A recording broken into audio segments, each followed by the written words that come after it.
Today's guest is Abby Martin. The corporate media presents a cartoonishly one-sided narrative about the occupation of Palestine. I wanted to show both sides. Malicious lie from the Israel side, incessant propaganda to dehumanize Palestinians. Rarely do you see Palestinians painted in a humane way. Women leading movements, people describing their own oppression. This guy is openly saying, take out a gun. He brought a gun himself. He is the change he wants to see. Israel is a settler colony built on top of Palestine, continues to ethnically cleanse the indigenous population on a daily basis. It's going to be increasingly difficult for liberals to apologize for the reality of apartheid. ADL asked the Israeli government to tone down their level of terrorism. Getting hard to tell the lie out here. Heard from countless colleagues, Palestine is the third rail issue. You don't talk about it if you want to keep your job. Well, fuck that. You're not a human being if you don't use your platform to talk about what's going on.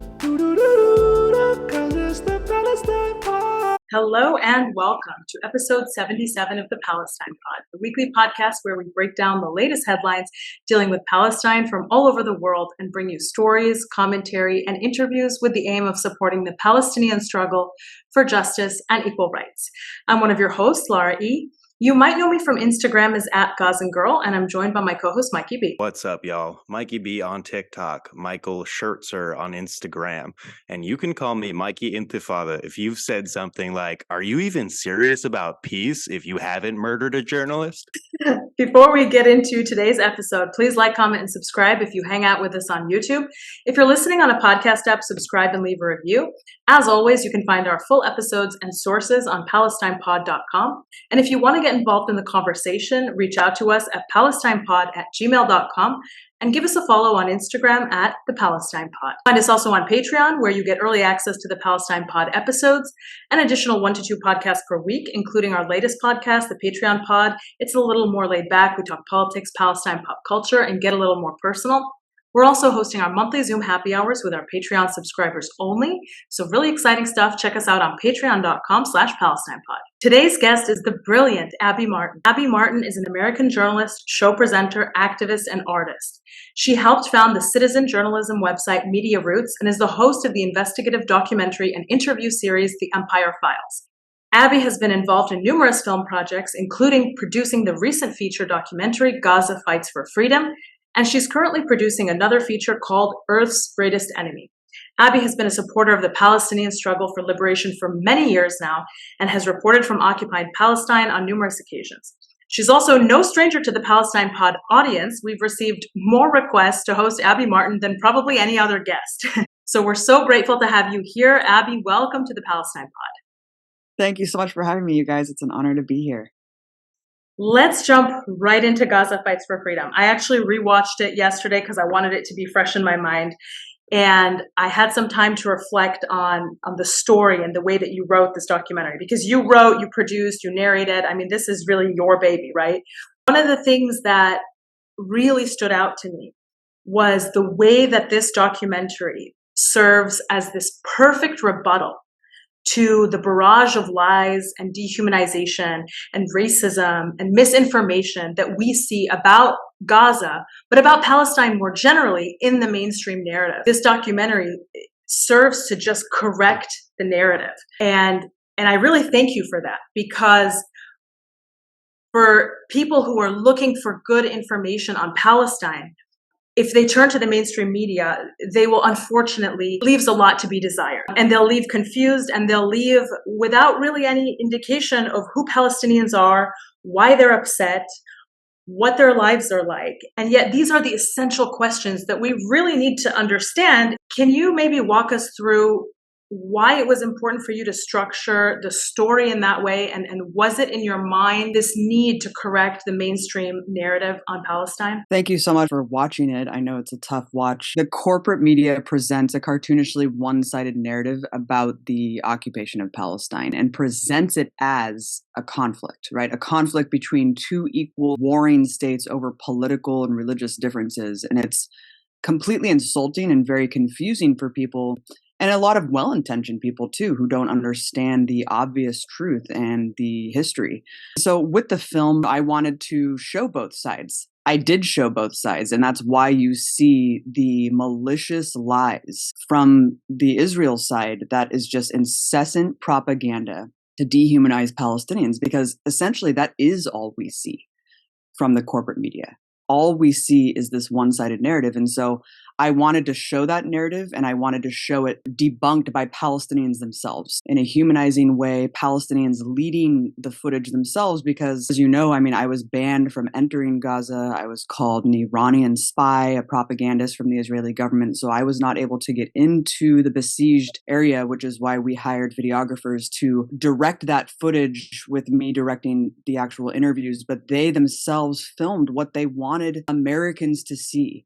And rarely do you see Palestinians painted in a humane way, right? With women leading movements, with people describing their own oppression. A lot of people have said, oh, the documentary is very one-sided. Well, to me, it shows both sides pretty clearly. And above all, it really is an indictment of Israel, even using the UN's own documents about the Great March of Return, irrefutably proving war crime after war crime after war crime. And that's what I wanted people to take away. Not only a clear, lucid understanding of what the reality is in Gaza, what the reality is of occupied Palestine and Israeli propaganda, but also the fact that war crimes are being irrefutably committed, and that there needs to be an international war crimes tribunal against Israel. And this documentary, I was hoping, could be a way to push that forward with incredible amounts of evidence. Yeah, anytime that there's any media that shows them in an unfavorable light, they'll tell you it's one-sided. But it's not. Like, you spoke to Israelis themselves and let them tell on themselves that they want to murder all Arabs, that they want to displace people, that they're happy to do that. And that's like a large part of the culture. You allowed them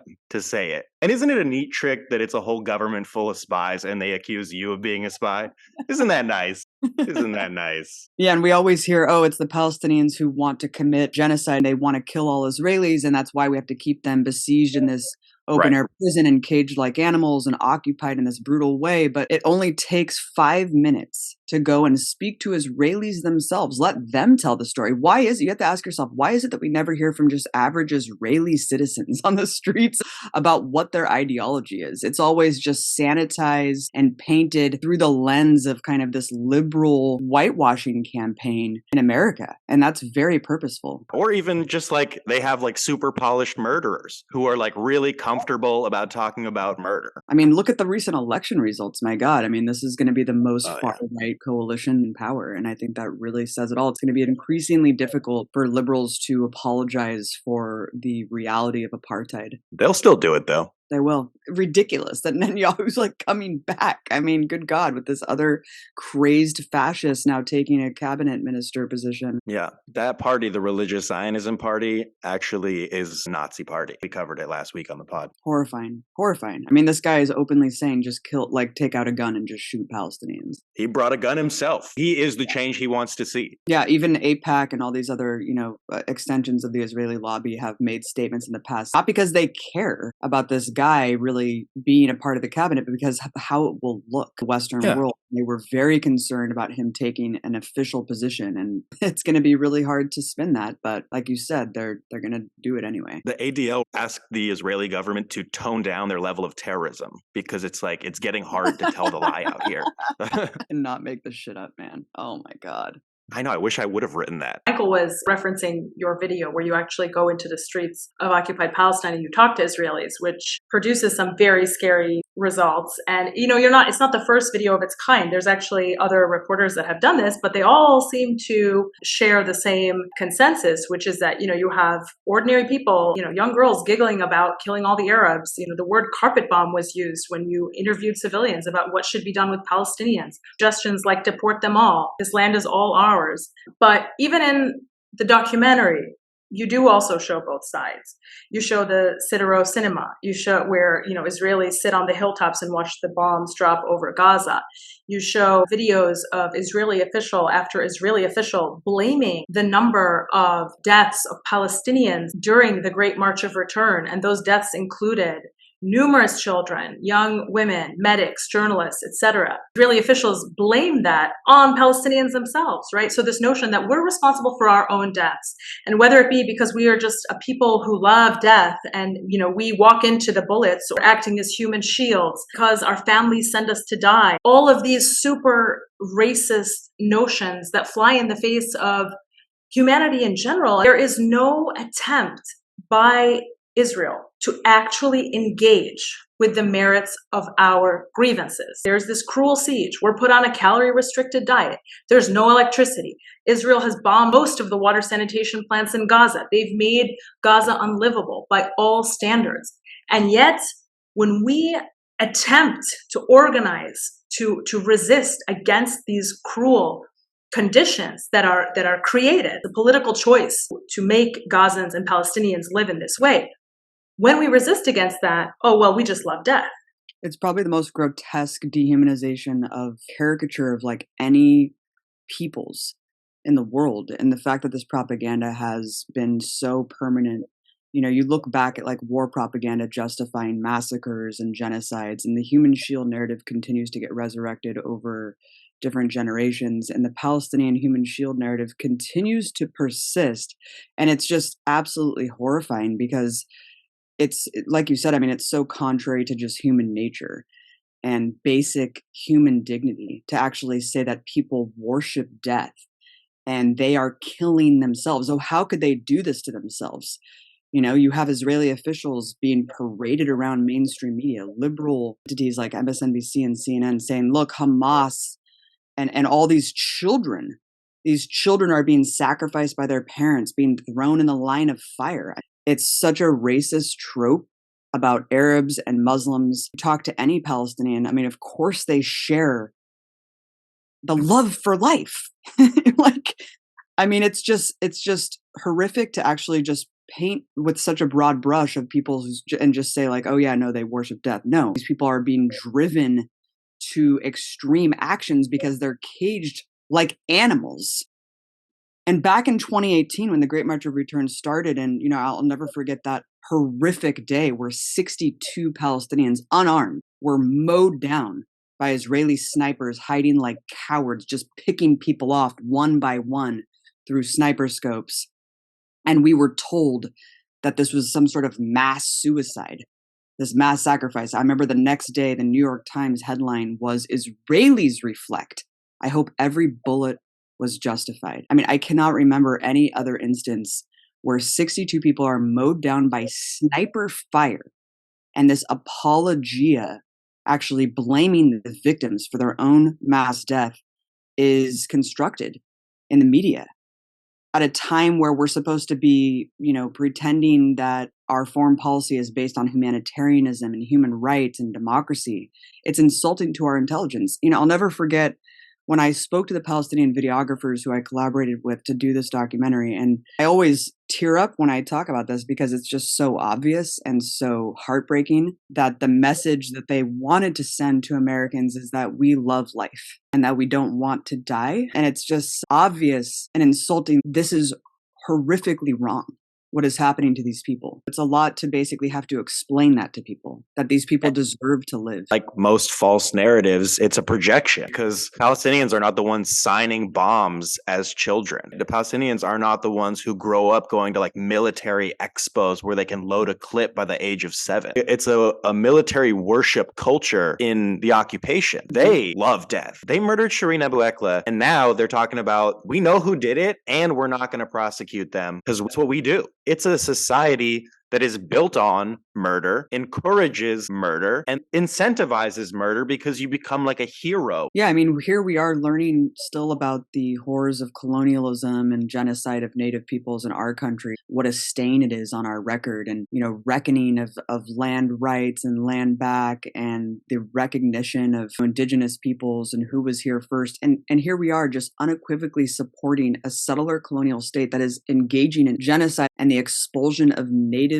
peoples on a daily basis. That is why Palestine is such a central issue to so many struggles that we face today as leftists, as socialists, as progressives in this country. And that is why it's so necessary to intertwine the liberation of Palestine with the struggle for human rights, because it's just such an obvious one that it flies in the face of rationale. this is still being accepted and endorsed by a lot of liberal institutions. And, you mentioned, well, first of all, the 30,000 people that were wounded, shot with sniper fire. There's been barely any investigations even of the snipers who callously took the lives of 230 plus Palestinians during the Great March of Return. Shireen Abu Akleh, they have admitted that she was intentionally shot. I mean, we know that they knew who the fuck she was. Israeli snipers shot her in the neck. We even had the US having to come out and say, yeah, it's a really unfortunate incident. Oh, but you know what? Palestinian fighters were in the area. So it's just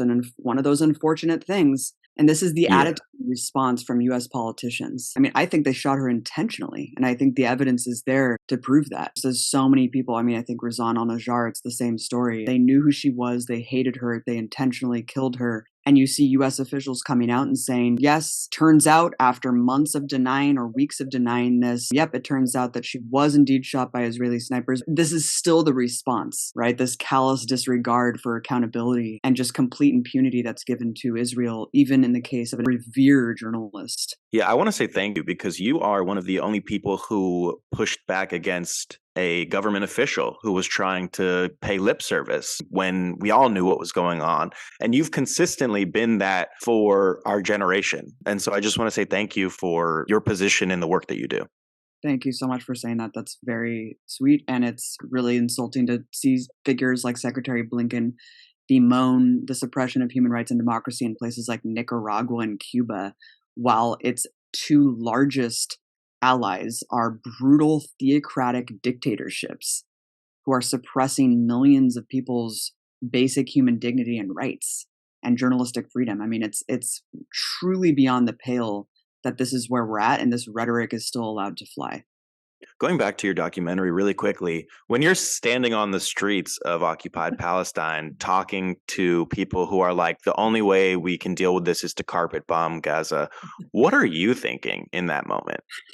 This is such a horrifying clip. And like you said, I mean, this isn't rare, right? People have done this before and exposed kind of the true nature of the fascist sentiment that exists and is very prevalent throughout Israeli society. I would say is the majority of Israel, especially today. And it's hard to deny that. This was after we spent weeks in Ramallah, going all across the occupied West Bank. It was an incredible experience. We spoke to hundreds of Palestinians. I mean, the most amazing thing about Palestinian culture is just how open and receptive people are, how beautiful the culture is, how people are just like, come into our homes, have dinner with us. I don't want to go back to the dystopian hellhole that I live in, even though, of course, the occupation is so ever present, it's hard to uncouple that and the beauty of Palestine. But at the same time, I didn't hear one Palestinian, not one, say anything remotely the same as what I heard Israelis say about Palestinians in fucking 2 hours in Jerusalem, a place called Tolerant Square.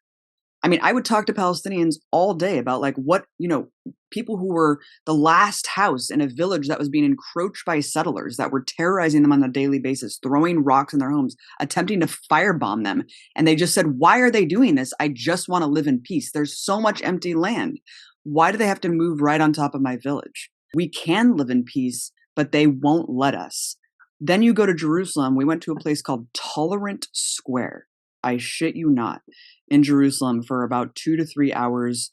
A lot of people say these are cherry-picked interviews. You can see it on our YouTube. It's called Israelis, I think, candidly endorse genocide to Abby Martin. I encourage everyone to watch it because it really does paint the most accurate description of that fascist sentiment that I was talking about, that we know exists and is very prevalent. It's so prevalent that you just pick 5 to 10 people, just passerbyers on the street that are willing to talk to you. And mind you, this is a person on camera.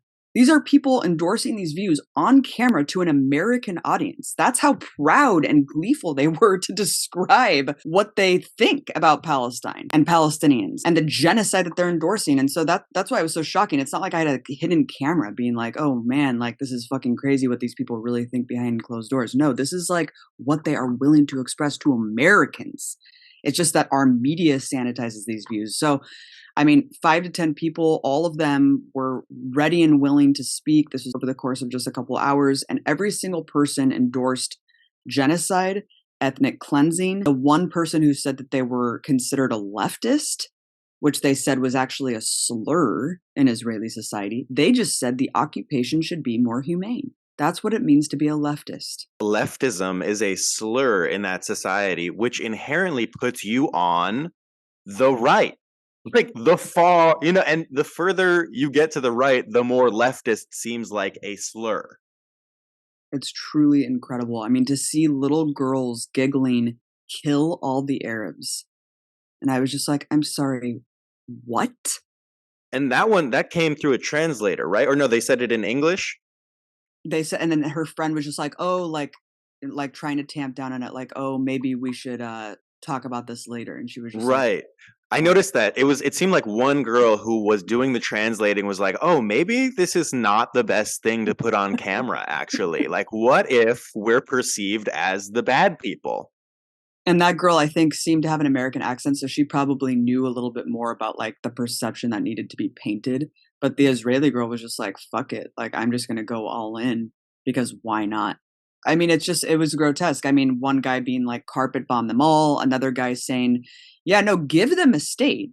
Give them a state, but then we'll just have one giant nuke. And then we can finally end this once and for all. Right. And then another guy just saying, kick them all out. Like, why?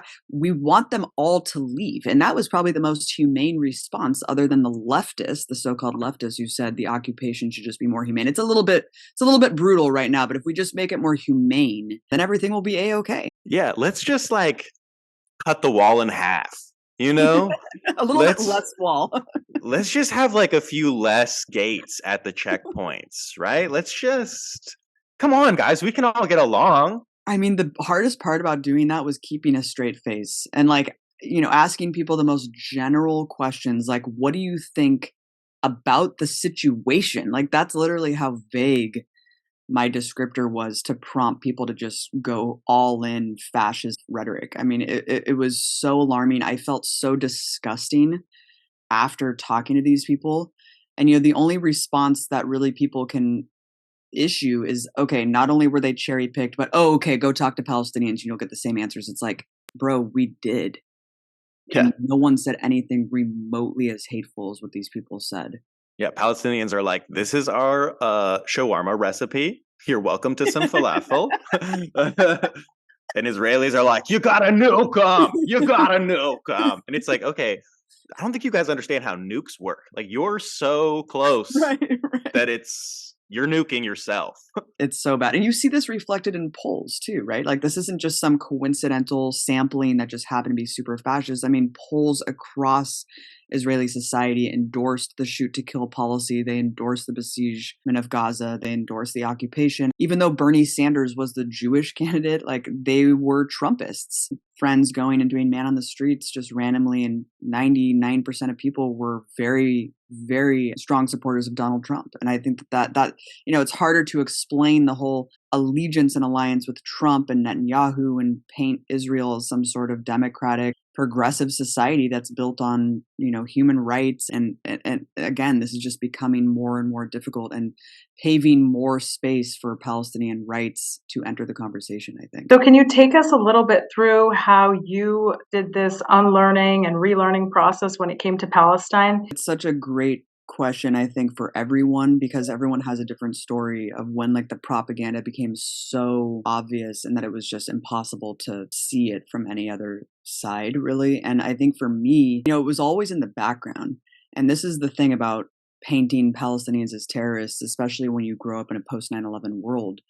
My whole political awakening and radicalization moment happened with 9/11 and then subsequently the Iraq War. And so my senses and awareness were very heightened around that time. And so the propaganda was very, like, I was deconstructing it real time. And I'll never forget the morning of 9/11, it kept showing Palestinians dancing in the streets, totally out of context, right?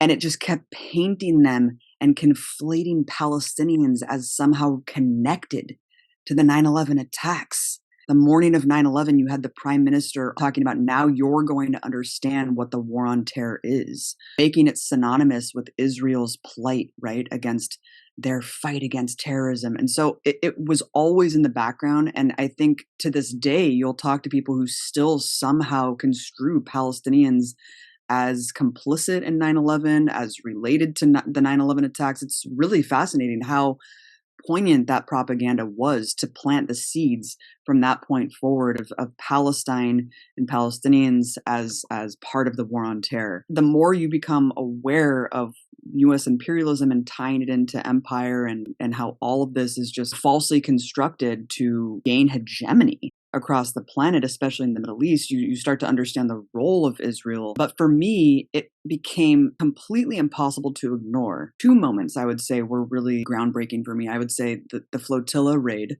2010. It was just the most shocking thing ever. A flotilla bringing humanitarian supplies to Gaza was raided in international waters by Israeli commandos that dropped in on their ship and started executing people. Activists were shot dead. Tried to arm themselves with forks and tables and chairs and whatever else they could find on the ship to repel these Israeli commandos that had jumped on the ship to kill people, execute activists who were unarmed, and the fucking media. I'll never forget, man. There was a video just circulated around across all of the corporate media showing, painting red circles over the activists holding tables to try to block the bullets, being like they're attacking the soldiers, justifying the deaths of the activists. And I was just like, okay, this is insane. This is one of the most insane propaganda drives I have ever seen. How could anyone defend this? Yet there they were defending it. They were defending it all day. Even remember Joe Biden going out there defending the flotilla raid massacre. It's absolutely horrifying. And then, of course, as we know, every couple of years, Israel goes on the offense and commits this horrific bloodletting in Gaza. 2012, when 2,500 Palestinians were slaughtered in Gaza, I had several Palestinian colleagues working at Russia Today with me that were phoning their families all day, trying to find out if they were alive or dead. And to live for a moment through the eyes of a Palestinian who's been expelled from their homeland, who has family still caged in Gaza, and who's trying to figure out if they're alive after one of these raids, you don't forget that, And so for me, I was just like, I can't just go on with my life and career without talking about this and making it a central issue, because so many people are not. And because I have heard from countless colleagues and people in journalism that Palestine is the third rail issue. You don't talk about it if you want to keep your job. Well, fuck that.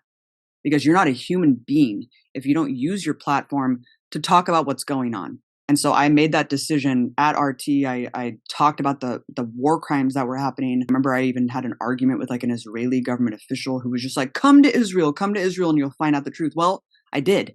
Yeah, and I found out the truth all right. They're always like, you got to come commit war crimes yourself before your opinion matters. You really understand what we do. Have you ever looked down the scope of a sniper rifle at a medic? You don't know what it's like. The level of indoctrination and forced militarization of almost every Israeli citizen to serve in the military, I think, plays a huge part of the fascism that's born and bred. Yeah, and you talk about almost, because there is that Orthodox community that does not serve, but they are being drafted, and currently they are resisting draft service. Not necessarily because they have solidarity with Palestinians, they just don't believe it's their job to uphold the apartheid. They think that other people should do that. When you're recounting the story of speaking with your RT colleagues who are phoning their family in Gaza and putting yourself in the position of a Palestinian who has been expelled and then finds himself a generation later subject to this abhorrent siege and these incessant attacks by the apartheid state. And it's often that piece, that the expulsion of Palestinians, that we don't hear about in the mainstream narrative. If we ever hear, about the Palestinian plight, oftentimes it'll start with 67. It'll start with, okay, there's an occupation and Palestinians are in the West Bank and they're in Gaza.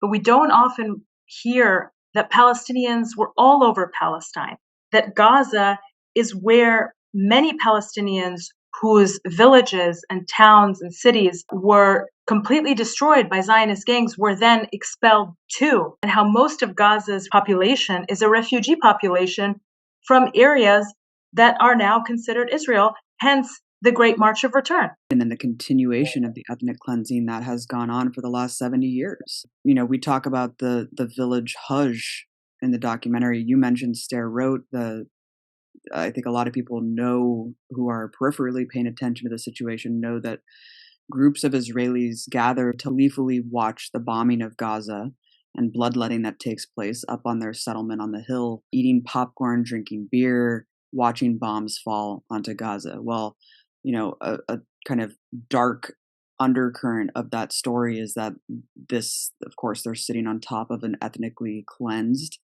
village that used to be 100% Palestinian called Hajj. And it's one of 500 villages that were razed to the ground during the Nakba. And those people, a lot of them have been housed in Gaza, the generations that followed. And it's again, it's such a distorted narrative where people, honestly, I've talked to countless people who just think that Palestine's its own country, right? And Gaza is just on the border of Israel, and they just continue to try to like invade Israel. I mean, it's just such a bizarre distortion of what the reality is. We're talking about a tiny strip of land, one of the most densely populated regions in the world, vast majority refugees, majority children, being deprived of just the most basic functions and dignity that any human being deserves, including the right to movement. I mean, what other place in the world denies refugees the right and ability to actually flee via boat? That's why they're building this huge apartheid sea wall. That's why they have Israeli commandos out in the middle of the ocean ready to blow people out of the water if they go farther than they're allotted to. Really dystopian when you analyze the actual prison wall, invisible and not, that surrounds this territory, and what people are just perpetually punished for simply because they'll always use Hamas as an excuse. But as we know, since the foundation of the Israeli state, they've always declared refugees as infiltrators, and they've always had a shoot to kill policy long before Hamas was elected. Who among us hasn't pulled up to watch a genocide like a UFC fight? Right.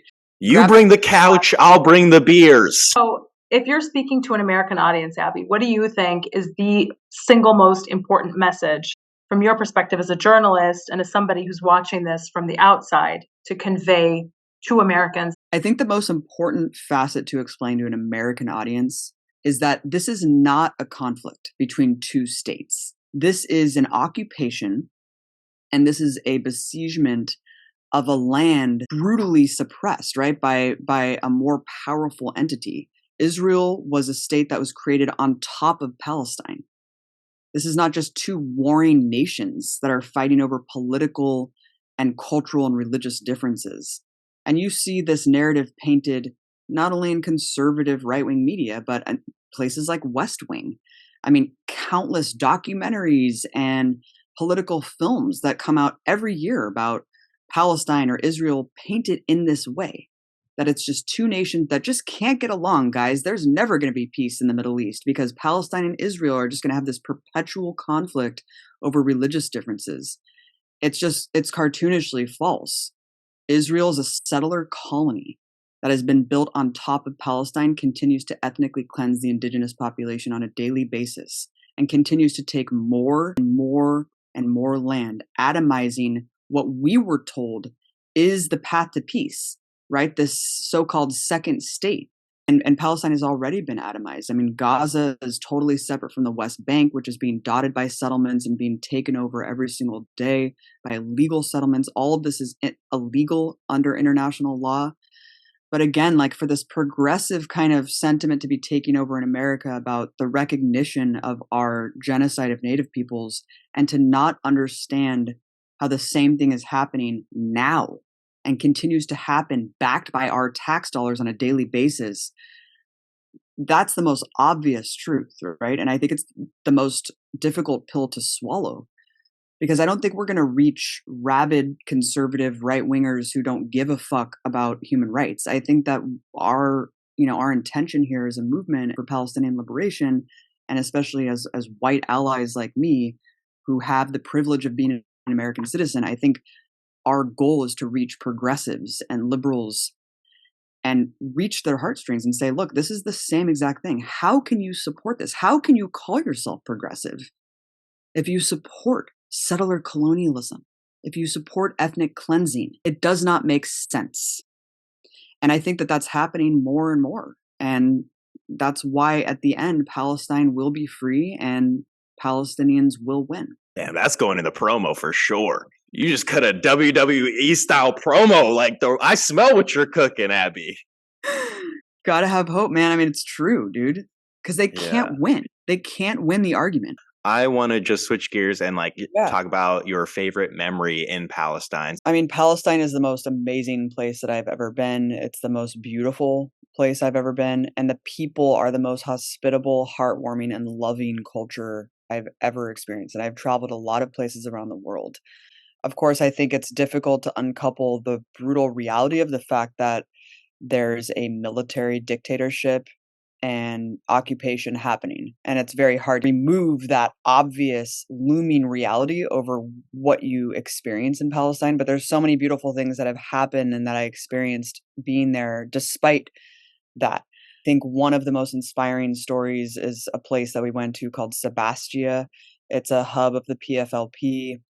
And we went on this hike throughout the most gorgeous landscape, and we went to the outskirts of this village where there was a Palestinian flag planted in the ground on top of this hillside. And as we know, one of the aspects of the Israeli military dictatorship is it forbids people to display any sort of Palestinian insignia. And so that includes planting a Palestinian flag that subjects you to arrest and possibly being beaten by the Israeli military guards. And so the fact that this flag was planted so righteously in this hillside, I thought was very inspiring. And then it came to be that we found out that just hours prior, Palestinians were actually shot. That Israeli guards were hiding on the hillside, that they fucking spend their days hiding and trying to assault Palestinians who plant the flag on this hillside. And they actually sent 2 Palestinians to the hospital for simply planting a flag, pro-Palestine flag on the hillside. And it was so incredible to see that just hours after 2 Palestinians had gotten shot and brought to the hospital, that Palestinians went and did it again. The strength and resilience of the Palestinian people to just simply display who they are and never stop attempting to say, we will not be erased, no matter what. It's hard for, I think, a lot of Americans to wrap their minds around that type of bravery. I never really understood what bravery was before learning some of these stories. Meeting Had Tamimi and her father, Bassem Tamimi, before she became an international icon and hero, going to their house in Nabe Saleh, which was a hub of the incessant settler attacks and also just assaults from the Israeli police on a weekly basis, being welcomed into their home. I mean, just spending the entire day with the Tamimi family. Her father's a fucking badass as well. He's a hero. And I'll never forget, I mean, Ahed was very young. I want to say she was like 14 or maybe even younger when I met her. But it was incredible. I mean, of course, she had that video of her punching an Israeli soldier from years prior. She had already been in the news. And so I just remember talking to her about, what, as such a young teen, what does she want to do? And what are her goals? She was just like, I just want to go to the beach, man. I want to go to the beach with my friends. I wish I could go. And it was just it's such an obvious thing for a young woman who's just trying to live her life, growing up into adulthood, to be like, yeah, I wish I could go to the beach that's just a mere couple miles from me, but I'm forbidden to do that. And of course, she said a lot of other badass things about, Palestine will be free and such, but it was that moment of innocence of just I just want to have fun. And I just want to do what I should be able to do, which is just travel and go to the beach that we know is right there. Spending the day with them was such an incredible moment.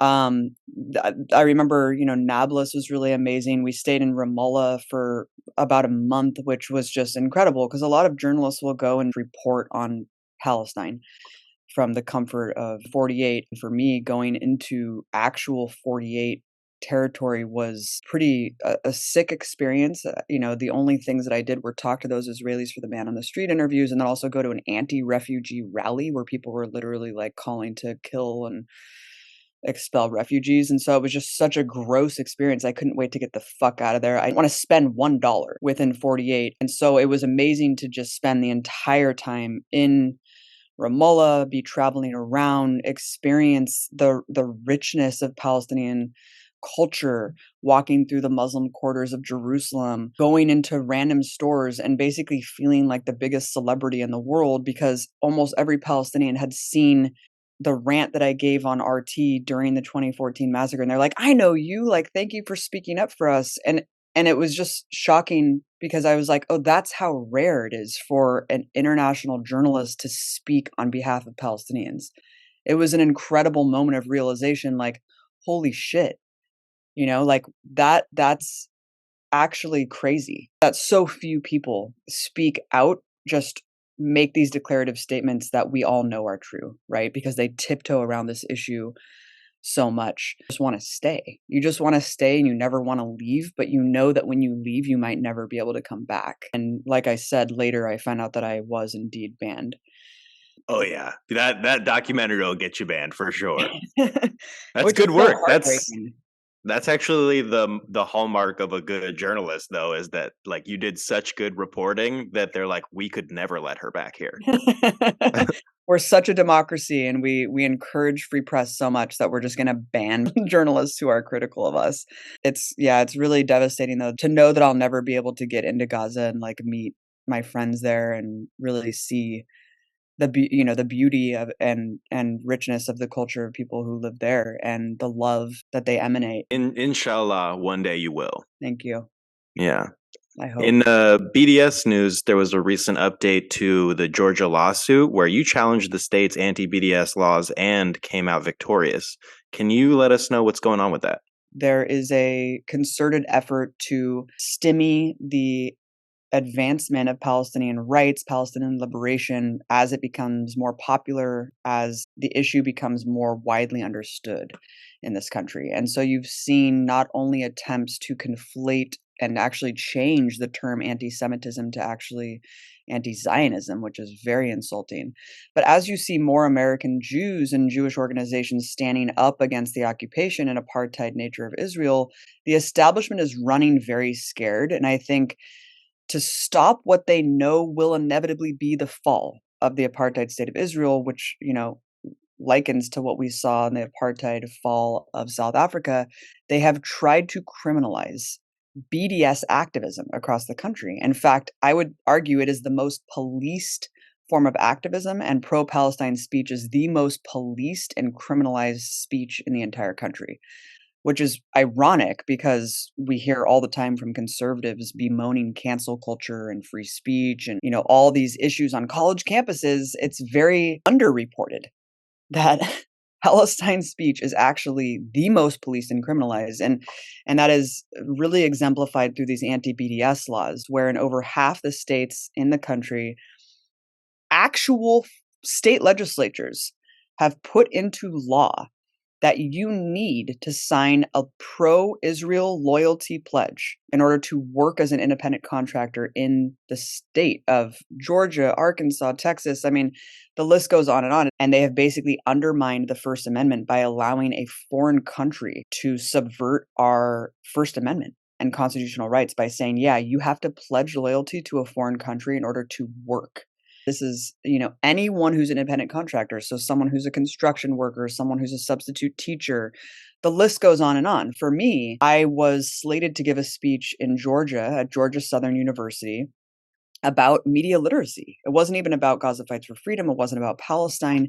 It was just about media literacy, which I think is the cherry on the cake. A speech about media literacy was frankly censored by the anti-BDS law in place in Georgia, where I was given a contract in order to give a speech that said, you must never boycott the state of Israel, and you must never advocate the boycott of Israel if you want to get money to give this speech. I was going to get $1,000 honorarium to go to Georgia and speak. And I was just like, I mean, I couldn't believe it. I had heard of these anti-BDS laws, but to actually see it in writing in this contract that was given to me by people who were running this conference, I couldn't believe my eyes. And I just said, well, no, I can't sign this. This is totally against everything that I stand for. I would never sign something like this. They totally ghosted me. The conference completely fell apart.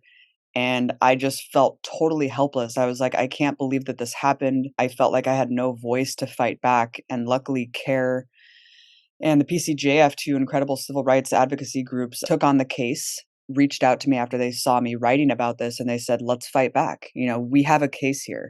And we won. I mean, it was a victorious case. Judge Mark Cohen actually ruled that my constitutional rights were undermined by this law, because really the right to boycott goes back to the Montgomery bus boycotts of the Supreme Court case during the civil rights. I mean, the First Amendment includes the right to boycott, right? So it's not just a free speech issue, which you can't put a dollar amount on free speech. If you're getting paid $1 or $1,000 or $100,000, you can't be told or dictated to of what you can and can't talk about and what you can and can't advocate the boycott of.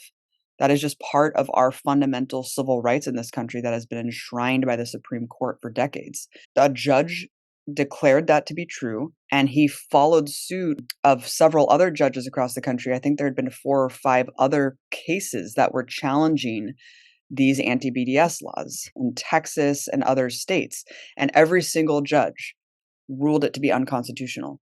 And so it was a very hopeful time. Unfortunately, a year later, an Israeli lobby member had actually personally went to the Georgia state legislature and advocated to amend the law to make it so if you're making $100,000 as an independent contractor, then you would have to sign the pro-Israel loyalty pledge. So basically, it was a very pathetic attempt to keep the law in the book while rendering my lawsuit moot. That was intentional because they did not want to be defeated. This is a really complicated legal story, but it's just so crazy that the ins and outs of the lobby and how much power they have to undermine and usurp our constitutional rights. But CARE and PCJF just filed an appeal to this because they said, look, it doesn't matter if it's $1 or $100 or $100,000. The principle still stands and the judge still ruled on principle. So the law should not be changed to keep this law in the books because you raise the cap. It just doesn't make any sense at all. Arkansas just saw a lawsuit against their anti-BDS law, and in a completely unprecedented move, the federal district court judge ruled that it was constitutional. So now what we're going to see, sadly, is Supreme Court will probably be hearing the final case on these anti-BDS laws. And holy shit, we know about the right-wing coup of the Supreme Court. And if you were to ask me 2 years ago, could anti-BDS laws be mandated federally? I would have said that's ludicrous. How can any judge, how can anyone, any justice who understands the fundamental principles of the Constitution rule in that way? But looking at the nature of the Supreme Court now, I fear the worst. And, it might go that way because Israel's getting increasingly desperate to control the narrative, and this is really all they have. Yeah, isn't it interesting that they will accuse you of anti-Semitism if you say, you have dual loyalty, but then they'll also be like, you need to sign this loyalty oath. It's unreal. You could boycott America. It's just crazy. It's can you imagine if that language was any other country? Russia, China, people would be like, whoa, wait, what is this fine print? Can't ever boycott the state of China. People would lose their fucking minds. But because it's Israel, people are just okay, they just don't even bat an eye. I just want to ask you about Earth's Greatest Enemy. Tell us about it and tell us how people can support the project. Thank you so much for asking. For the last year, my husband, Mike Preiser, and I have been traveling all over the world to film impacts of U.S. militarism on communities basically being ravaged by U.S. militarism, used as sacrifice zones. We were really inspired not only by anti-imperialist struggles around the world, but coupling that with the impending doom of climate change and this kind of apocalyptic world that we're entering into and bringing our children into. These two issues are so intertwined, and there's such a gaping lack of knowledge with the mainstream environmental movement to point to the main perpetrator of climate catastrophe and global pollution, which is the U.S. military. And that is a proven fact that the U.S. military is the largest institutional polluter and contributor to climate change in the world. And it's completely immune from climate treaties under the banner of national security and confidentiality. the US military and not sex state can just get away with whatever they want. And so all of these climate treaties, you went to COP26 last year in Scotland, and it was just the elephant in the room. It was just like, how are we really going to talk about net zero and curbing emissions if the military is not even included in the conversations, if they're completely exempt from counting their emissions? And so it's totally laughable, right? But it's also very scary because this is such a hidden, obvious fact. And so what we intend to do is pull this monster out of the shadows, out of the dark into the light, and really expose the horrific nature of US militarism. And as we know, it goes beyond, of course, just the US military. It's the whole structure of imperialism, which is predicated on capitalism. I mean, it's endless growth, and that is exactly what our foreign policy does at the expense of the planet, and it will not stop. And so we've traveled so many places, Scotland, Hawaii. I went and actually confronted military generals on the RIMPAC war games, the biggest war games being conducted in the Pacific Ocean. It was quite interesting to actually, confront some of these people face to face. I got a chance to ask Nancy Pelosi a question. All the leading progressive governors and politicians who were paraded around COP26 as somehow climate warriors and heroes, all of their answers were the same. The military is the solution to climate change. The final solution. Yeah. Some guy, Frank Pallone from New Jersey, was just like, he's like, I shit you not. He was just like, we're going to need a bigger Navy because the oceans are going to rise. Are we living in what? I mean, it's pretty wild stuff, So this Hey, but at least I can't get a plastic straw. You know what I mean? That's what's important. So we intend to really drive this point home, hopefully insert something in the mainstream consciousness to push forward what we feel like is the Earth's greatest enemy, which is US militarism, imperialism, and the system of capitalism. And unless we confront these obvious truths, we are headed toward a collision course that is irreversible. And people can go to earthsgreatestenemy.com to check out the trailer, check out how they can support the film. We are very near finishing filming, and we hope to get into the post-production phase very soon and put out the documentary early next year. So we can't thank you enough, Abby. I know both Lara and I have been fans for years, and it is such a pleasure to talk to you. You are truly one of the most courageous journalists of our generation. Nothing but respect.